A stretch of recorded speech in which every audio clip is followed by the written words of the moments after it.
عزیز دوستو، زندگی بالکل سیدھی نہیں چلتی. اس میں بہت ساری جگہوں پہ سپیڈ بریکر بھی آتے ہیں، بہت ساری جگہوں پہ موڑ بھی آتے ہیں، بہت ساری جگہوں پہ اونچائی ہوتی ہے اور بہت ساری جگہوں پہ گہرائی ہوتی ہے. اللہ تعالیٰ نے مد و جزر انسانی زندگی کا حصہ رکھا ہے، لیکن اس مد و جزر کے ساتھ ساتھ جو فلسفہ ہے وہ یہ ہے کہ تم نے کام اچھے کرتے رہنا ہے. جو مقصود ہے تمہارا دنیا میں آنے کا کہ تم نے خیر کا کام کرنا ہے، بھلائی کا کام کرنا ہے، اچھائی کا کام کرنا ہے، یہ کام تم نے کرتے رہنا ہے. پہلے تو ہم اس طرح کرتے ہیں کہ ہم اپنی زندگی اپنے ارد گرد کے تقاضوں کے مطابق گزارتے ہیں، شریعت کے تقاضوں کے مطابق نہیں گزارتے الا ماشاء اللہ. ہم یہ دیکھتے ہیں کہ آج کل تقاضا کیا ہے، لوگ ذہن کس طرح کا رکھتے ہیں، ماحول کس طرح کا رکھتے ہیں، اس کے مطابق ہم معاملات کو ترتیب دینا شروع کر دیتے ہیں. لوگوں کا مزاج اور مائنڈ سیٹ یہ بھی تبدیل ہوتا رہتا ہے وقت کے ساتھ. سب سے پہلے تو طے کر لیں کہ میں نے کوئی روز کی بنیادوں پر کوئی نہ کوئی بہترین عمل ضرور کرنا ہے، اس کو طے کریں. آپ دیکھیں کہ نبی پاک صلی اللہ تعالی علیہ وسلم نے جن لوگوں کی تربیت فرمائی تھی، ان لوگوں نے از اول تا آخر جو طے کیا نا، اس کی انہوں نے ڈیوٹی کی پوری. ہمارا یہ مسئلہ ہوتا ہے کہ ہم اپنا کام توجہ سے نہیں کرتے اور دوسرے کا کام پوری توجہ سے دیکھتے ہیں. ہمارے ملک کا سب سے بڑا مسئلہ نہ قانون کی بالادستی کا ہے، نہ ہمارے ملک کا سب سے بڑا مسئلہ معیشت اور معاشرت کا ہے. ہمارا سب سے بڑا مسئلہ یہ ہے کہ ہم اپنے کام کے ساتھ مخلص نہیں، کسی کے نہیں، اپنے کام سے. جو بندہ جو کام کر رہا ہے نا وہ صحیح کر کے کرے، اپنی ڈیوٹی. چلیں ایک مثال دیتا ہوں آپ کو میں. یہ مسجد کی تعمیر کرنے والا اگر اس کو صحیح کر کے تعمیر کر دے، بس وہ اپنا کام صحیح کرے، تو جتنے لوگ اس میں نماز پڑھیں گے ان سب کے لیے آسانی ہو گئی، ان کے لیے آسانی ہو گئی. کپڑا بنانے والا صحیح بنائے تو لوگوں کے جسم کے ساتھ وہ کپڑا انہیں راحت پہنچائے. سینے والا اگر صحیح کر کے سی دے تو سوسائٹی میں لوگوں کو کوئی جوڑا زیادہ دیر تک اس کے اندر وقت گزارنے کا موقع مل جائے. ہم اپنا اپنا کام صحیح کرنے لگ جائیں تو لوگ سکون میں آ جائیں. ہم چاہتے ہیں کہ سامنے والے کے کام میں دخل اندازی کریں، تو ٹھیک کر بھئی، تو اسے رہنے دینا. نبی پاک صلی اللہ تعالی علیہ وسلم نے صحابہ کرام علیہم رضوان نے جب پوچھا تھا نا کہ قیامت کب آئے گی، وہ ایک تفصیل ہے بخاری میں اس حدیث کی، اس تفصیل میں نہیں جاتا. تو عرض کی حضور قیامت کب آئے گی؟ فرمایا جب امانتوں کو ضائع کیا جائے. تو عرض کی یا رسول اللہ اس کا معنی کیا ہے؟ تو نبی پاک علیہ السلام نے فرمایا جب عہدہ اس کو دیا جائے جو اس کا اہل نہ ہو. نااہلوں کے پاس جب عہدے آئیں گے تم قیامت کا انتظار کرنا. جو لوگ جس منصب پر ہیں جب وہ کام ہی نہیں کریں گے، ایک تو اپنا کام توجہ سے کرنا ضروری ہے. آپ جو کام بھی کرتے ہیں اس میں دیانتداری کا مظاہرہ کریں، اس کو صحیح کر کے کریں اور کرتے رہیں. حضرت موسیٰ کلیم اللہ علیہ السلام، صوفیاء نے اس روایت کو لکھا ہے، بالخصوص مکتوبات 2 صدی میں بڑے خوبصورت انداز میں موجود ہے. حضرت موسیٰ علیہ السلام کو نا اللہ کی طرف سے ایک حکم ہوا کہ اس بستی میں جو سب سے نیک آدمی ہے نا اسے ڈھونڈ کے لائے. میرا خیال ہے یہ حکم ہمیں ملتا تو یا میں نیک نکلتا یا میرے پیچھے جو ہاتھ باندھ کے چلتے ہیں وہ نیک نکلتے، باقی نہیں کوئی. اللہ ماشاءاللہ، یہ کیسے ہو سکتا ہے کہ کوئی اور بھی نیک ہو؟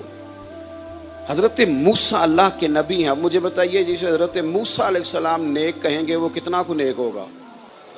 اور پوری بستی میں سے چنا ایک بندہ جناب کلیم علیہ السلام نے اللہ کے حضور پیش کیا، مالک یہ سب سے نیک ہے. اب حکم ہوا کہ اس نیک کے ذمے لگائیں کہ بستی میں سے سب سے گناہگار ڈھونڈ کے لائے. اب یہ کام میرے اور آپ کے ذمے لگتا تو سارے گناہگار تھے، کوئی شے ٹھیک ہے ہی نہیں سرے سے. جس سے بھی آپ سنیں گے اس کے پاس کوئی منفی خبر ہی ہے، اللہ ماشاءاللہ. جو سب سے گناہگار ہے اسے ڈھونڈ کے لائیں. تو حضرت کلیم علیہ السلام نے حکم دیا، فرمایا بھائی تم نہ بستی میں سے سب سے گناہگار بندہ ڈھونڈ کے لاؤ. تو اس نے عرض کی حضور یہ کام بڑا مشکل ہے، میں نہیں کر سکتا، میرے والا نہیں. فرمایا نہیں آپ نہیں کرنا ہے.